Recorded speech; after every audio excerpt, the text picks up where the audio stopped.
미국 대선을 일주일 앞둔 지난 10월 26일 베이징에서는 중국 공산당 중앙위원회 전원회가 열리면서 중국의 미래에 대한 주요 결정 사항들을 발표했습니다.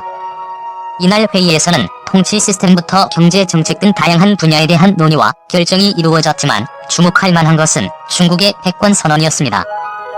중국은 2035년까지 경제력, 2027년까지 군사력에서 미국을 따라잡겠다는 목표를 발표하고 이를 위해 앞으로 남은 시간 동안 총력을 기울여 목표를 달성하겠다는 의지를 분명히 했습니다.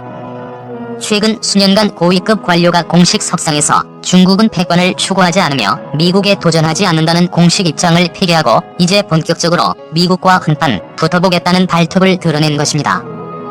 중국은 공식 발표 자료에서 2027년까지 국방과 군사의 완전한 현대화, 강한 군대 육성을 위해 중국군에 대한 절대적인 지도력이 필요하다고 강조했습니다. 즉, 향후 중국군 현대화와 강군 육성 프로그램은 중국 공산당의 절대적 통제하에 이끌어질 것이라고 말한 셈입니다.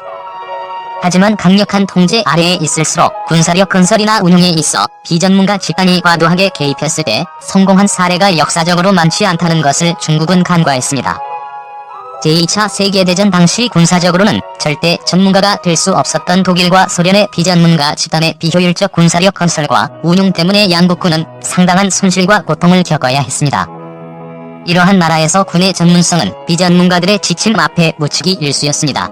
이렇게 당에 의해 군이 통제되는 국가에서 군은 체제를 수호하는 수단임과 동시에 체제를 선전하는 수단으로 활용됩니다.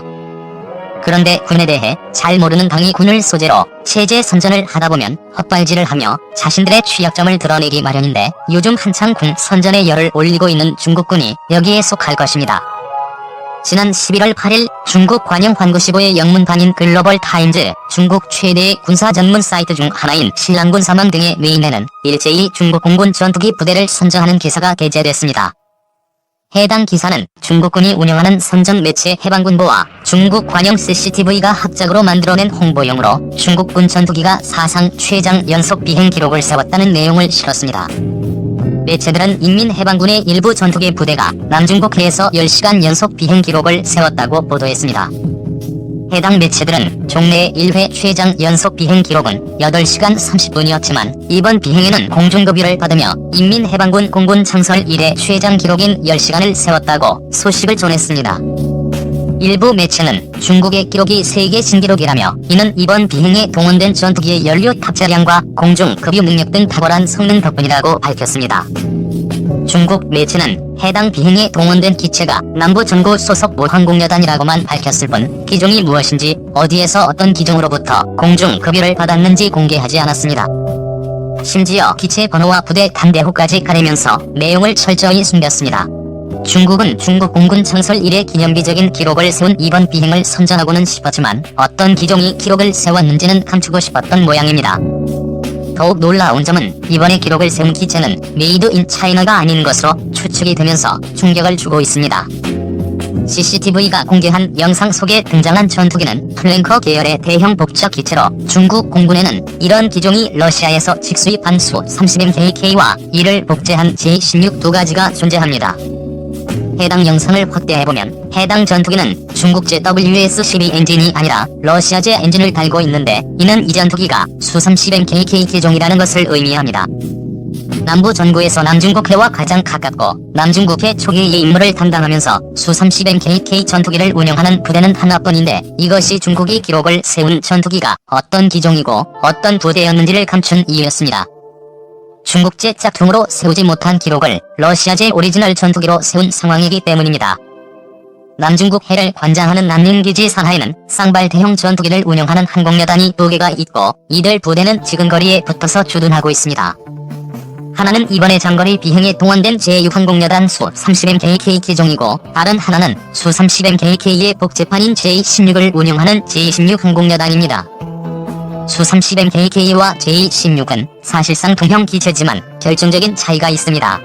수-30MKK에는 성능과 신뢰성이 어느 정도 입증된 러시아제 정품 엔진이 들어가지만 J-16에는 러시아 정품 엔진을 복제한 짝퉁 엔진 WS-10이 들어가고 있습니다. 이 엔진은 중국 공군 주력 전투기 J-11에 납품되는 과정에서 수차례 공중에서 엔진이 정지하거나 공중에서 파괴돼 일선 부대에서 인수를 거부했던 엔진인 WS-10의 개량형입니다. 중국은 WS-10 계열 엔진의 신뢰성 문제가 해결됐다는 입장을 내놓고 있지만 최근 남중국해, 대만, 동중국해 등에 출몰하며 주변국의 긴급 출격을 유발시켰던 중국 공군 장거리 초기 임무 동원 기체는 모두 러시아제 오리지널 수-35나 수-30MKK 계열이었다는 점을 생각해보면 중국의 주장은 그다지 신뢰가 가지 않습니다. 중국은 현재 100여 대가 도입된 수-30MKK 전투기보다 훨씬 많은 최소 130대 이상이 도입됐고 심지어 같은 지역에 배치된 부대에 중국제 수-30MKK인 제16이 대량으로 깔려있음에도 불구하고 이번 선전용 영상에 자신들의 제16이 아닌 러시아제 수-30MKK를 동원했던 것입니다. 즉, 자신들이 만든 짝퉁 전투기의 장시간 연속 비행 능력을 신뢰하지 못한다는 것을 또 한 번 증명한 꼴이 된 셈입니다. 중국 선전 매체들이 대기록이라 주장하는 10시간 연속 비행도 사실 서방 선진국들의 기록과 비교해보면 엄청난 대기록은 아닙니다. 중국은 해상에서의 장거리 비행에서 엔진 이상 등 돌발 변수를 우려해 쌍발 엔진을 쓰는 러시아제 전투기로 장거리 비행 기록을 세웠지만 이 정도 기록은 미국과 유럽 등에서는 F-16이나 미라지 2000 등 엔진이 한 개인 단발 경량급 전투기로도 별탈 없이 일상에서 갈성할 정도입니다. 당장 한국만 하더라도 알래스카 등 해외에서 연합훈련을 할 때 7,700km에서 8,000km의 거리를 공중 급유를 받으며 10시간 동안 날아가 논스톱으로 주파하는 경우가 부지기수입니다. 심지어 우리나라는 쌍발 전투기인 F-15K는 물론 단발 전투기인 KF-16으로도 여러 차례 이런 비행을 성공했습니다.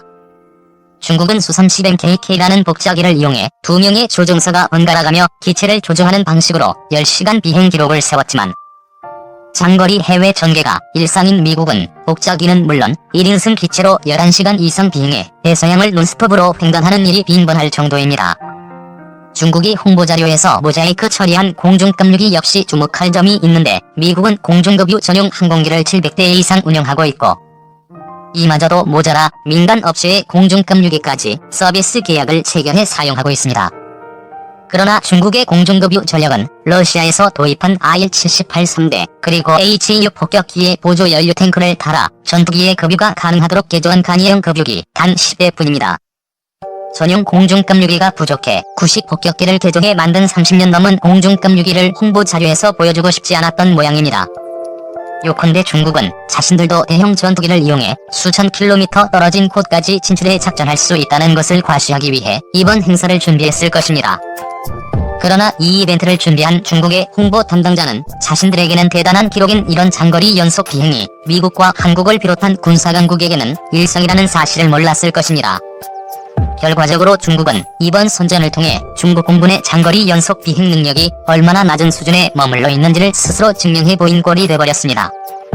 중국 군대가 강군몽을 운운하며 앞으로 7년 안에 미군을 따라잡겠다고 큰소리를 치고 있지만 남들에게 보여주기에 바쁜 모습에 속이 비었고 껍데기만 존재하는 모습을 보여주고 있는 상황입니다.